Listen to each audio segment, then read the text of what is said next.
की क्लास। आप सबको पता है मैं की इंग्लिश होती है आई का मतलब मैं। आपको अगर कहना है कि मैं हूँ, आप कहेंगे आई एम, यानी कि एम का मतलब होता है हूँ और आई का मतलब होता है मैं। तो आज हम इन दो वर्ड्स के साथ कई सेंटेंसेस को देखेंगे। आई एम का मतलब मैं हूँ। जब कोई आपसे कहता है कैसे हो, हाउ आर यू, आप कहते हैं आई एम फाइन। जनरली हम लोग यही कहते हैं कि I am fine. I am fine का मतलब होता है मैं ठीक हूँ। आई एम का मतलब मैं हूँ, फाइन का मतलब ठीक। मैं हूँ ठीक या मैं ठीक हूँ। आई एम फाइन, मैं ठीक हूँ। उसी तरह से अगर आप आई एम के साथ गुड को ऐड कर देते हैं तो बन जाता है आई एम गुड, और इसका मतलब हो जाता है मैं अच्छा हूँ। आई एम गुड, मैं अच्छा हूँ। आई एम बैक, मैं वापस आ गया हूँ। मैं वापस आ गया हूँ। आई एम बैक, मैं वापस आ गया हूँ। आई एम गुड, मैं अच्छा हूँ। आई एम फाइन, मैं ठीक हूँ। उसी तरह से अगर हम लोग आई एम के साथ वरीड को ऐड कर देते हैं तो बन जाता है आई एम वरीड, और वरी का मतलब होता है चिंता। ठीक है, आई एम वरीड यानी कि मैं चिंतित हूँ। मैं चिंतित हूँ, I am worried. I am grateful, जब आप कहते हैं कि मैं आपका आभारी हूँ तो आप यूज कर सकते हैं आई एम के साथ ग्रेटफुल, या फिर आप थैंकफुल भी कह सकते हैं। आई एम थैंकफुल या आई एम ग्रेटफुल, मैं आभारी हूँ। ठीक है, मैं कोशिश कर रहा हूँ। मैं कोशिश कर रहा हूँ। आई एम ट्राइंग, ट्राइंग का मतलब होता है कोशिश करना। ठीक है, कोशिश कर रहा है। आई एम ट्राइंग, मैं कोशिश कर रहा हूँ। I am trying. I am tired, अब मैंने आई एम के साथ टायर्ड को ऐड कर दिया तो आई एम टायर्ड यानी कि मैं थक गया हूँ। अब आपने देखा होगा कि आई एम के साथ जब मैं इतने एक से वर्ड्स को ऐड कर रही हूँ तो कितने सारे सेंटेंसेस बन रहे हैं। आई एम कमिंग, मैं आ रहा हूँ। आई एम टायर्ड, मैं थक गया हूँ। आई एम ट्राइंग, मैं कोशिश कर रहा हूँ। आई एम ग्रेटफुल, मैं आभारी हूँ। आई एम वरीड, मैं चिंतित हूँ। उसी तरह से अगर आपको कहना है कि मैं यहाँ हूँ, आप कहेंगे I am here. I am here, मैं यहाँ हूँ। ठीक है, अगर आपको कहना है कि मैं देख रहा हूँ, मैं देख रहा हूँ, आप कहेंगे आई एम लुकिंग। अब मैंने आई एम के साथ लुकिंग को ऐड कर दिया तो बन गया आई एम लुकिंग, और जिसकी मीनिंग हो जाएगी मैं देख रहा हूँ। मैं देख रहा हूँ, आई एम लुकिंग। ओके, उसी तरह से अगर हम लुकिंग को हटा करके जोकिंग को ऐड कर देंगे तो बन जाएगा I am joking. I am joking, मैं मजाक कर रहा हूँ। मैं मजाक कर रहा हूँ। आई एम जोकिंग, मैं देख रहा हूँ। आई एम लुकिंग, मैं यहाँ हूँ। I am here. ओके, उसी तरह से अगर आप आई एम के साथ थैंकफुल को ऐड कर देंगे या फिर आप थिंकिंग को ऐड कर देंगे, थैंकफुल वाला मैं बता चुकी हूँ। अगर आप आई एम के साथ थिंकिंग को ऐड कर देंगे तो बन जाएगा आई एम थिंकिंग, यानी कि मैं सोच रहा हूँ। आई एम थिंकिंग, मैं सोच रहा हूँ। आई एम डूइंग, मैं कर रहा हूँ।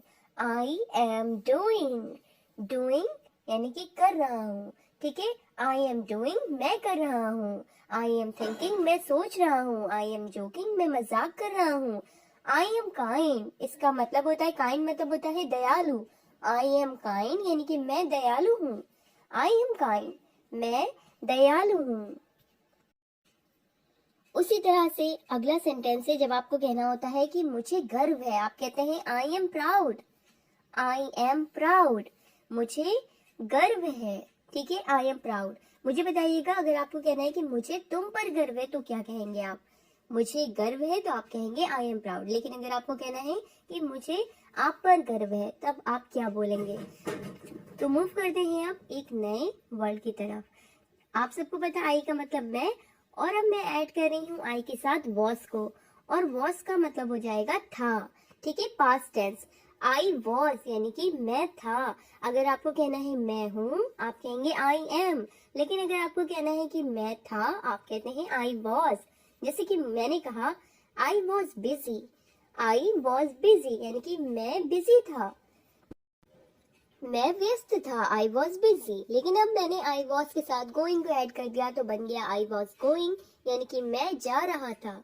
मैं जा रहा था, I was going. I was going. अब मैं आई वॉज के साथ वरीड को ऐड कर दूंगी। पहले मैंने आई एम के साथ वरीड को ऐड किया था तो बन जा रहा था मैं चिंतित हूँ, लेकिन अब मैंने आई वॉज के साथ वरीड को ऐड कर दिया तो बन गया मैं चिंतित था। ठीक है, अगर आपको कहना है कि मैं चिंतित था, आई वॉज वरीड, मैं जा रहा था, आई वॉज गोइंग। अब मैं आपको बताऊंगी नेक्स्ट वर्ड की meaning. I have. I have का मतलब होता है मेरे पास है, मेरे पास है। I have, okay. जैसे कि मैंने कहा मेरे पास एक किताब है, I have a book. I have a book. देखिए, एक का मतलब होता है एक, बुक का मतलब किताब।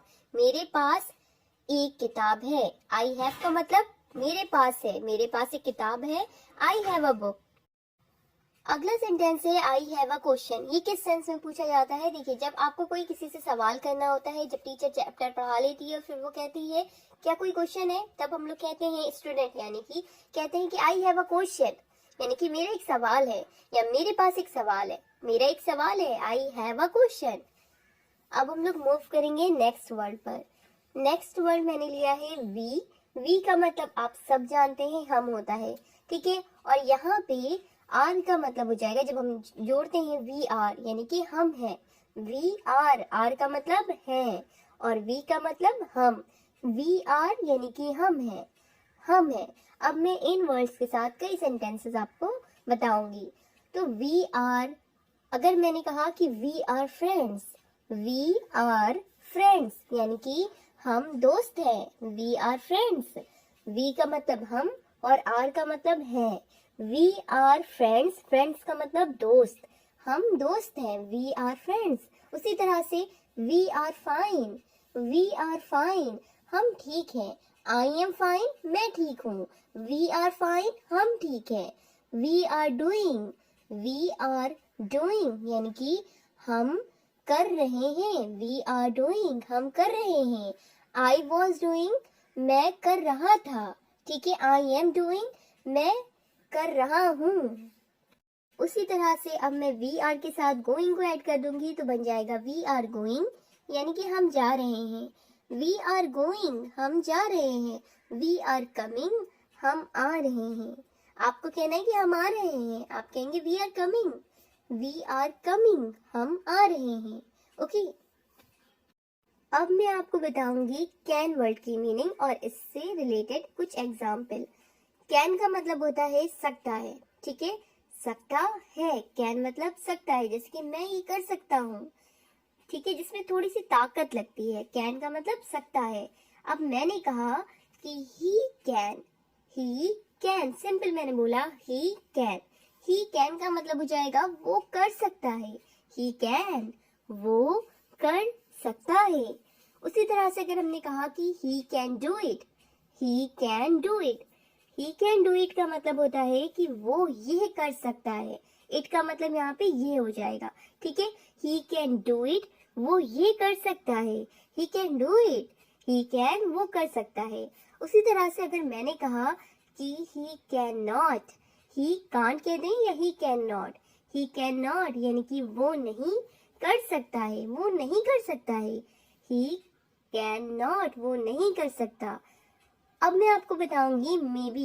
देखिए, मे बी का मतलब होता है शायद या हो सकता है, हो सकता है या शायद। मे बी, मे बी, जैसे कि मैंने कहा थोड़ी देर हो सकती है, थोड़ी देर हो सकती है, तो मैं बोलूंगी may be a little late, may be a little late, यानी कि हो सकता है या शायद इसकी मीनिंग होती है मे बी की। थोड़ी देर हो सकती है, may be a little late. अगला है एग्जाम्पल, मैंने कहा शायद अगले महीने, किसी ने कुछ पूछा, मैंने कहा शायद अगले महीने ये बात हो, तो शायद अगले महीने के लिए मैं यूज करूंगी मे बी। शायद का मतलब may be next month, may be next month. उसी तरह से मैंने कहा शायद बाद में, एग्जाम कब होंगे, शायद बाद में, ठीक है। ऐसे बोलते हैं ये सेंटेंस कि शायद बाद में, तो मैं बोलूंगी शायद बाद में, यानी कि maybe later, maybe later. शायद अगली बार, शायद अगली बार। Maybe next time, maybe next time, शायद अगली बार। तो मे बी का मतलब शायद भी हो सकता है और हो सकता है ये भी कह सकते हैं, ठीक है। शायद या हो सकता है, मे बी। उसी तरह से शुड बी, देखिए शुड बी, शुड का मतलब होता है चाहिए, बी लगा दिया यानी कि होना चाहिए, शुड बी होना चाहिए। चले इसके कुछ एग्जाम्पल देखते हैं। जैसे कि मैंने कहा ठीक होना चाहिए, आप सबको पता है ठीक की मीनिंग होती है फाइन, और होना चाहिए यानी कि शुड बी फाइन, ठीक होना चाहिए, शुड बी फाइन। ओके, अब मैंने कहा कि ये अब तैयार हो जाना चाहिए, ये अब तैयार हो जाना चाहिए, ठीक है, तो मैं कहूंगी ये अब तैयार हो जाना चाहिए, it should be ready now, it should be ready now, ये अब तैयार हो जाना चाहिए। कहीं और होना चाहिए, मैंने कहा कहीं और होना चाहिए, तो मैं कहूंगी should be somewhere else, should be somewhere else, कहीं और होना चाहिए, should be somewhere else. Okay, ठीक होना चाहिए, शुड बी फाइन, कहीं और होना चाहिए, शुड बी समवेयर एल्स। तो आज की